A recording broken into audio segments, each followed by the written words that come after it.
Class औपचारिक रूपमा सकिनुभन्दा अगाडि वर्षभरिको क्लास कस्तो भयो? बिबी 8औं सेमेस्टरको मिडिया एन्ड पब्लिक रिलेसनको क्लासको समीक्षा सुनौँ है त। मलाई चाहिँ हजुरको क्लास एकदमै इनर्जेटिक लाग्यो होइन। क्लास मात्र नभएर हजुर पनि इनर्जेटिक भएर आउँथ्यो कि पुरै हुन्छ नि फ्रेसवाला के। अनि त्यसपछि कोर्सको कन्टेन्ट मात्रै नभएर चाहिँ अलि हामीले विभिन्न त्यो प्रोग्रामहरू पनि सिक्यौँ। अनि पुरै फ्रेस हुन्थ्यो, एकदम पोजिटिभ भाइब्स आउँथ्यो कि सर तपाईँकोबाट एकदमै। अब दुर्गादासको क्लास कति आउन उहाँले लाग्छ हजुरले जुन क्वेट अफ द डे हामी त्यसले हामीलाई इन्सपायर हुँदै हामी त्यस्तो गर्दै अब ओभरअल क्लास सबै Hello, I'm a videographer of Media Sir. So, मलाई चाहिँ ओभरअल मिडियाको क्लास एकदमै राम्रो लाग्यो कि अरू क्लासहरूभन्दा एकदम इन्ट्रेस्टिङ र रमाइलो एकदमै राम्रो लाग्यो। अझै पनि हजुरको क्लास लिन पाऊँ।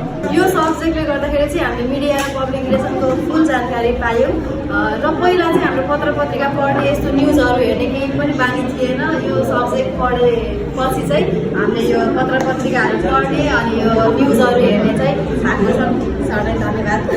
दुर्गा सरको क्लास चाहिँ एकदम राम्रो थियो। स्नेहाले भने जस्तो एकदम पोजिटिभ भाइबहरू आउने रमाइलो पनि भयो होइन। अहिले हामी बानी बिग्रेको पनि हो त्यो सरले नमान्नु होला तर रमाइलो भयो सर।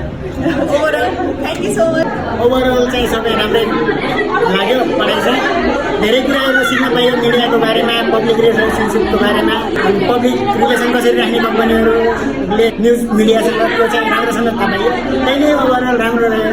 ओभरअल क्लास चाहिँ धेरै नै राम्रो थियो। त्यो क्लास स्टार्टभन्दा अगाडि त्यो ओपनिङ कोड र त्यो क्लोजिङ कोड चाहिँ एकदमै राम्रो लाग्यो। हाँस्ने खेल्ने सँगसँगै पढ्ने धेरै कुराहरू जान्ने कुरा चाहिँ एकैचोटि सबै कुरा भएको कारणले गर्दाखेरि चाहिँ समय बितेको पत्तै पाइएन। हेर्दा हेर्दै लास्ट दिनै भएछ।